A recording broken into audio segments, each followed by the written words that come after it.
네, 오늘 함께 은혜 받으실 하나님의 말씀은 마태복음 6장 9절로 13절까지의 말씀입니다.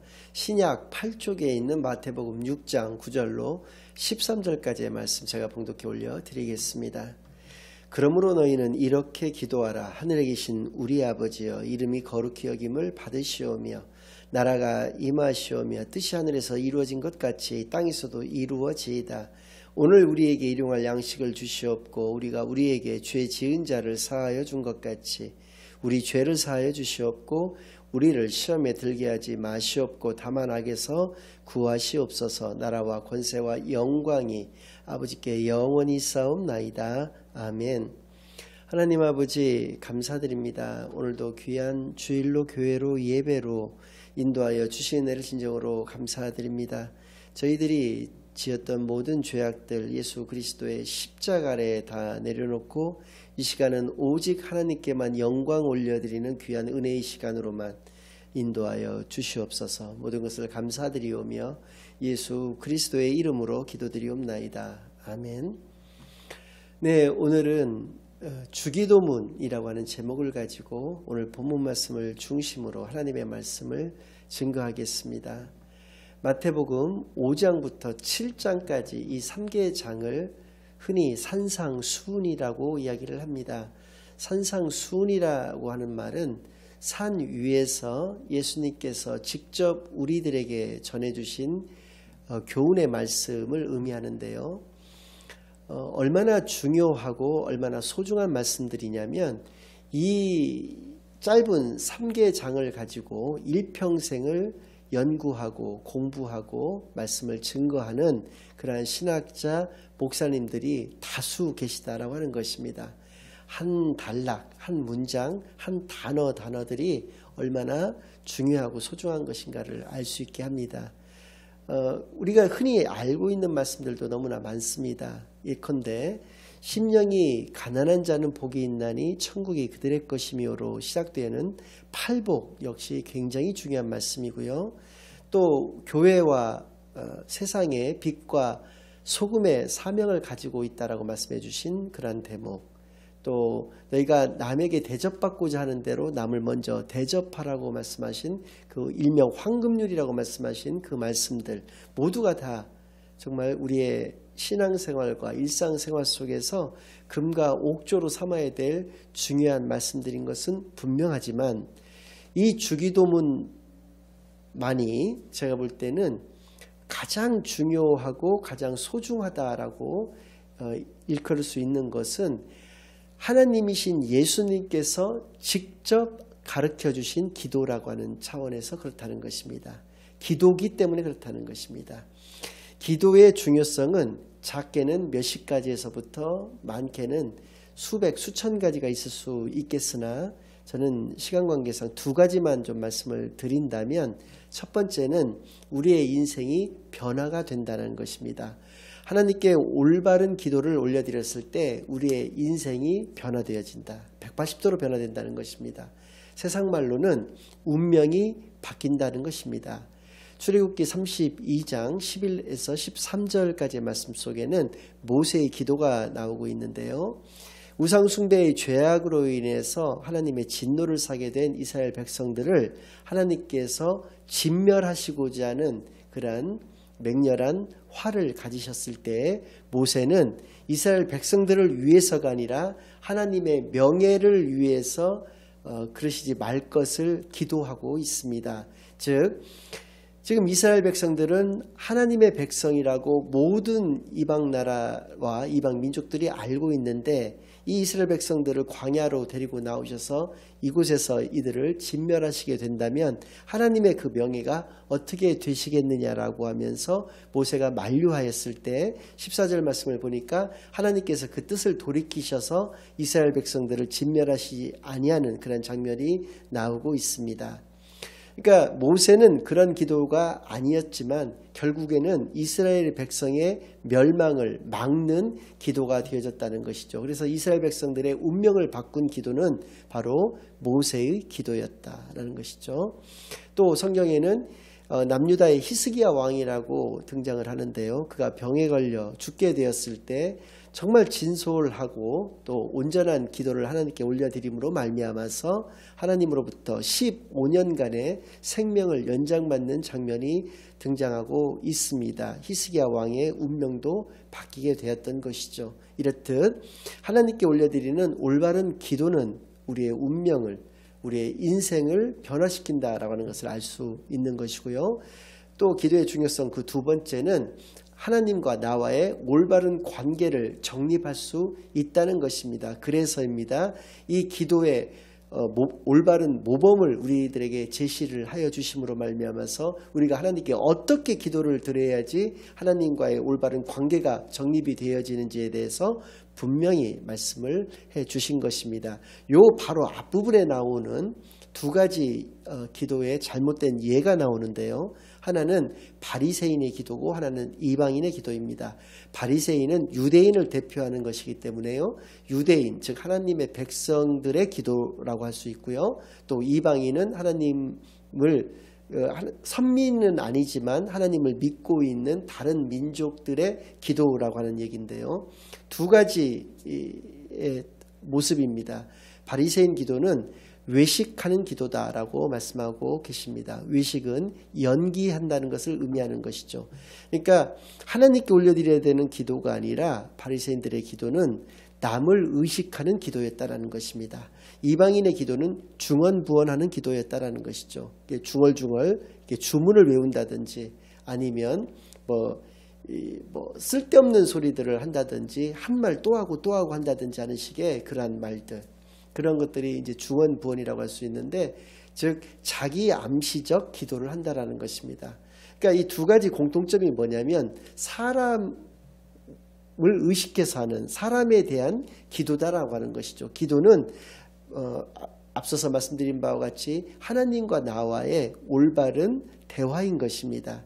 우리 입장에서는 그것이 생명이고 호흡인 것인데, 그러한 것을 그렇게 사람들을 의식해서 혹은 자기 암시적인 그런 기도를 한다는 것은 대단히 잘못된 것이기 때문에 너희는 이렇게 기도하라라고 예수님께서 말씀해 주시면서 이런 기도의 전형을, 모범을 우리들에게 보여주셨다는 것이죠. 만약에 우리가 잘못된 기도를 통해서 하나님과의 대화가 단절된다면 어떤 결과가 빚어지겠습니까? 부부 사이의 예를 들어보겠습니다. 부부 사이의 대화가 단절된다면 오해가 켜켜이 쌓일 것입니다. 그 쌓인 오해로 말미암아서 종국에는 이혼하게 될 것입니다. 이렇게 사람과 사람 사이에도 대화가 단절됨으로써 관계가 단절된다는 것을 알 수 있듯이 하나님과 나와의 관계에 있어서도 기도가 끊기게 된다면, 혹은 올바른 기도를 올려드리지 못하고 잘못된 기도를 올려드림으로 말미암아서 하나님과 나와의 관계가 끊어질 수 있다라고 하는 것을 우리가 알 수 있게 하는 것이죠. 이렇듯 기도가 중요한 것이기에 예수님께서 우리들에게 주기도문을 알려주신 것이고요. 이 주기도문의 구조는 크게 네 가지가 있습니다. 첫 문장은 기도의 대상에 대해서 말씀해 주고 계시고요. 두 번째부터 세 번째, 네 번째 문장까지는 하나님에 관련된 세 가지 기도를 올려드리고 있고요.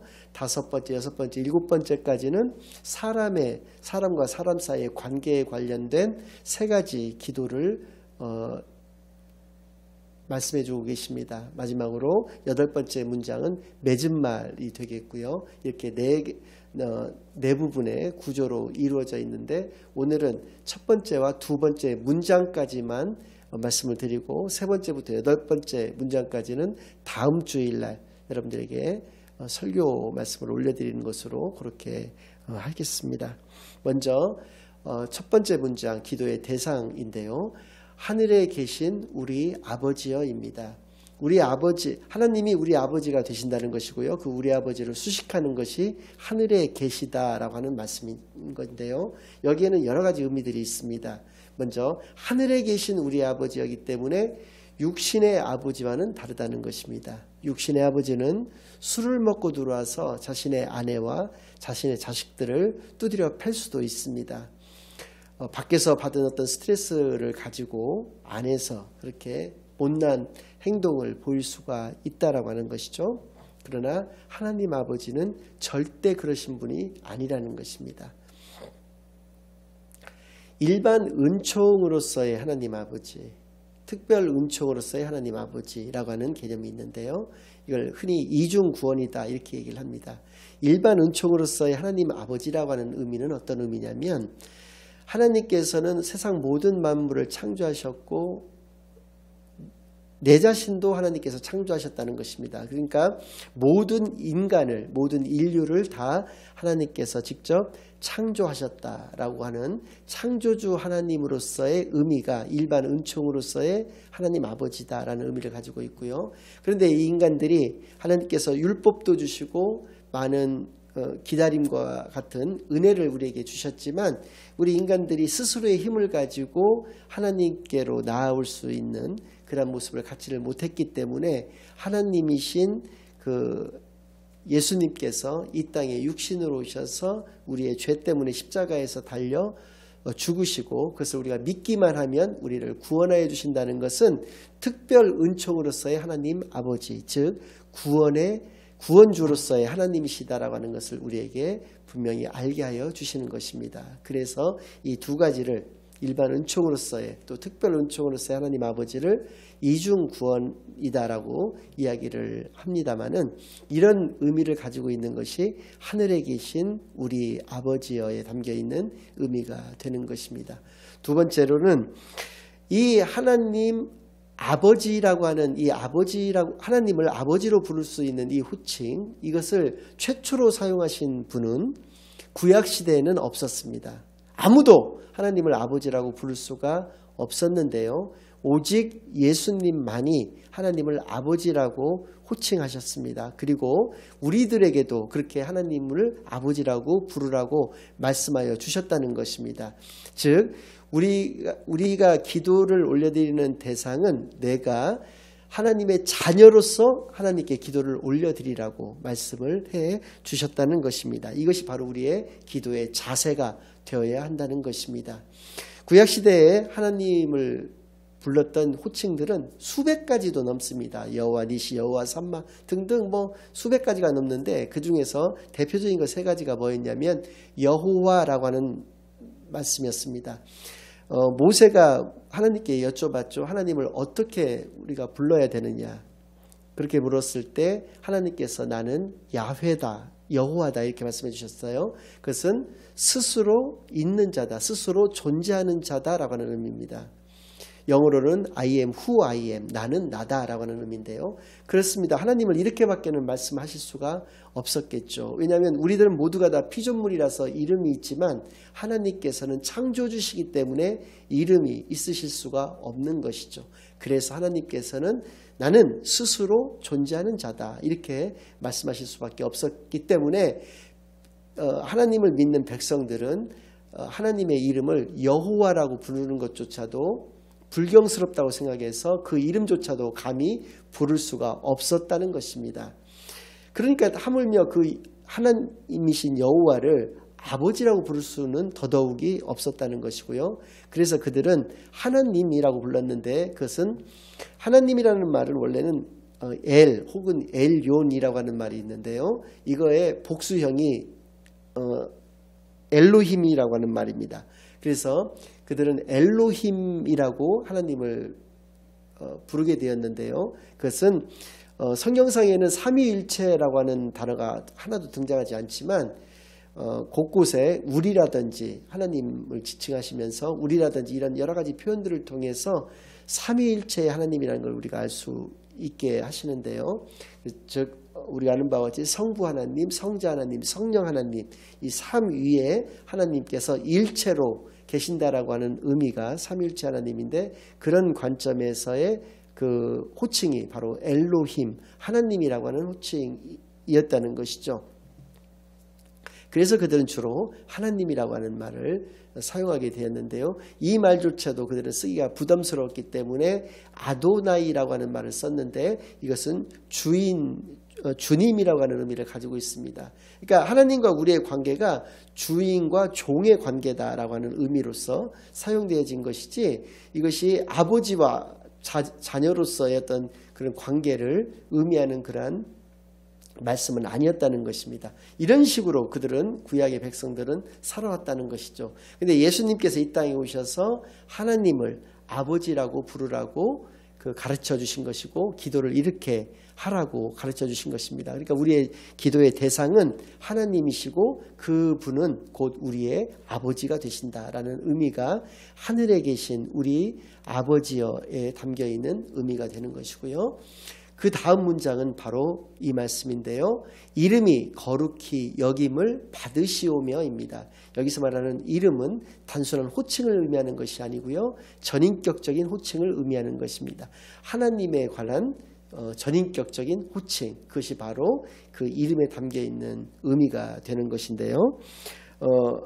방금 전에도 말씀드렸지만은 하나님께서는 여호와로, 여호와 니시, 여호와 삼마, 또 여호와 샬롬, 하나님, 아도나이 등등의 수만 가지의 이름을 가지고 계신다는 거에서 하나님의 어떤 가지고 계신 고유의 특성이라고 할까요? 고유의 그러한 어떤 모습들, 이런 것들을 그 이름 안에 가지고 계시다라고 하는 것인데요. 그 이름이 거룩히 여김을 받으셔야 한다는 것입니다.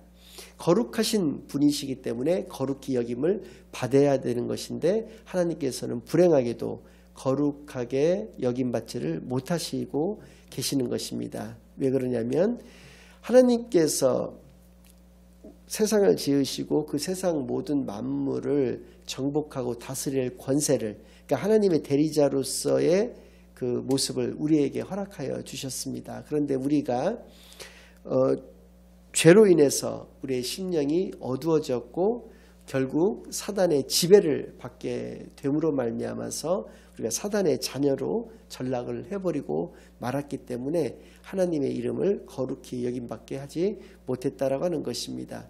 즉 거룩하게 여긴다라고 하는 의미는 우리의 삶 가운데에서 하나님께 영광을 올려드려야 된다라고 하는 것을 의미하는데 우리가 그러한 삶을 살아가지를 못했기에 하나님께서 거룩히 여김을 받지 못하셨기 때문에 예수님께서 이렇게 첫 번째로 기도할 그 제목으로 이름이 거룩히 여김을 받으시오며라고 기도하라고 우리에게 알려주셨다는 것입니다.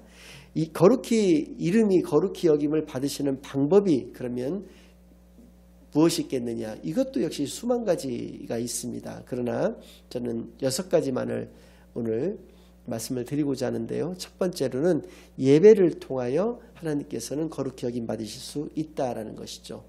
두 번째는 하나님을 온전하게 믿음으로 말미암아서 하나님이 거룩히 여김 받으실 수 있다는 것입니다. 세 번째는 우리의 경건한 삶을 통해서, 네 번째는 전도를 통해서, 다섯 번째는 온전한 드림을 통해서, 여섯 번째는 우리의 기도를 통해서 하나님께서 그 이름이 거룩히 여김 받으실 수 있게 되는데 이 결과적으로 이 6가지 모두는 한 가지로 귀결이 됩니다. 즉 우리의 삶이 하나님께 영광 올려드리는 그러한 삶이 되어야 된다. 즉 우리의 삶이 기도의 삶, 예배의 삶, 전도의 삶, 또 믿음의 삶, 또 온전한 드림의 삶이 되어야 한다라고 하는 것을 분명히 알 수 있게 하시는 것이죠.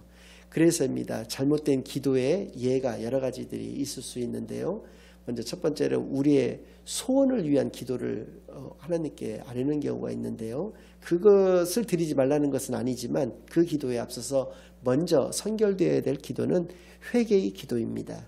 우리의 죄를 하나님께 먼저 자복하고 참회하며 하나님께 온전히 나아가는 그런 모습을 가졌을 때 그 다음 단계가 진행이 될 수가 있는 것이지 그냥 기복신앙에 빠져서 우리의 소원을 우리의 죄는 하나님께 구하지를 않고 우리의 소원만을 구한다는 것은 매우 잘못된 기도다 얘기할 수 있고요. 또 어떤 분들은 국가와 민족을 위한 기도를 올려드리는 것을 볼 수가 있는데요. 이게 또 잘못됐다기보다는 그거에 앞서서 기도를 해야 될 것은 하나님의 나라를 위한 기도가 선결되어야 된다라고 하는 것입니다.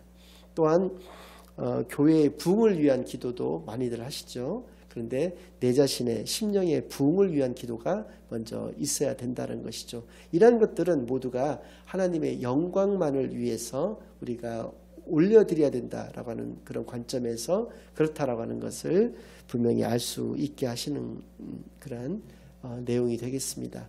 결론을 말씀드리겠습니다. 기도의 최우선은 기도의 대상이 정확해야 하는 것입니다. 그래서 예수님은 우리에게 하늘에 계신 우리 아버지에게 기도를 올려드리라고 그렇게 말씀해 주셨던 것이고요. 그 다음이 정확한 기도의 내용이 되는 것이다 라고 말씀해 주셨다는 것이죠. 이러한 기도만이 오직 하나님이 연락하실 수 있는 기도다라고 하는 것을 분명히 깨닫게 되시기를 바라겠고요. 두 번째로는 그래서입니다. 우리가 가장 먼저 해야 될 기원은 하나님의 이름이 거룩히 여김받으시는 것이다 라고 하는 것이었다는 거죠. 그것은 하나님 나라가 임하는 것이 우선이 아니고 하나님의 뜻이 이 땅 위에 이루어지는 것이 우선이 아니고 더더군다나 일용할 양식, 사죄의 어떤 은총, 시험에 들지 말게 하는 것, 그런 것이 우선인 것이 아니라 우선인 것은 오직 하나님의 이름이 거룩히 여김 받으시기를 기도해야 한다라고 하는 것을 우리에게 알려주셨다라고 하는 것입니다. 이것을 통해서 알 수 있는 것은 하나님의 이름의 거룩은 바로 하나님의 영광을 나타내는 것이기 때문에 저와 여러분 또 온 세상 모든 만민들은 날마다 하나님께 영광 올려드리는 귀한 하나님의 자녀된 삶을 살아내야 될 것으로 분명히 깨달아 하시는 시간만이 되기를 예수 그리스도의 이름으로 간절히 축원합니다. 이제는 우리 주 예수 그리스도의 은혜와 아버지 하나님의 극진하신 사랑과 성령 하나님의 내주 인도 역사 교통하심이 주님이 우리들에게 직접 가르쳐 주신 기도를 통해서 하나님의 온전한 뜻을 깨닫고 하나님의 자녀된 삶을 통해서 하나님께 날마다 영광 올려드리는 삶을 살기로 다짐하고 결심하고 돌아가는 모든 사랑하는 주의 자녀들의 머리 위에와 그들의 가정 위에 이제로부터 영원까지 항상 함께 있을지어다. 아멘.